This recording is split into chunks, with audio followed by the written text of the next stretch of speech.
The U.S. presidential line of succession refers to the established order in which individuals assume the office of the president if the incumbent president is unable to fulfill their duties due to death, resignation, removal from office, or incapacity. The current order of succession is as follows.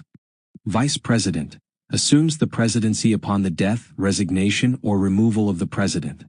Speaker of the House of Representatives, next in line after the Vice President.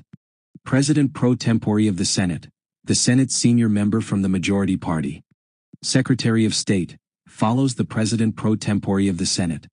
Secretary of the Treasury, continues the line of succession after the Secretary of State. Secretary of Defense, follows the Secretary of the Treasury. Attorney General, the head of the Department of Justice. Secretary of the Interior, follows the Attorney General. Secretary of Agriculture, continues the line of succession after the Secretary of the Interior. Secretary of Commerce, follows the Secretary of Agriculture. Secretary of Labor, continues the line of succession after the Secretary of Commerce. Secretary of Health and Human Services, follows the Secretary of Labor. Secretary of Housing and Urban Development, continues the line of succession after the Secretary of Health and Human Services.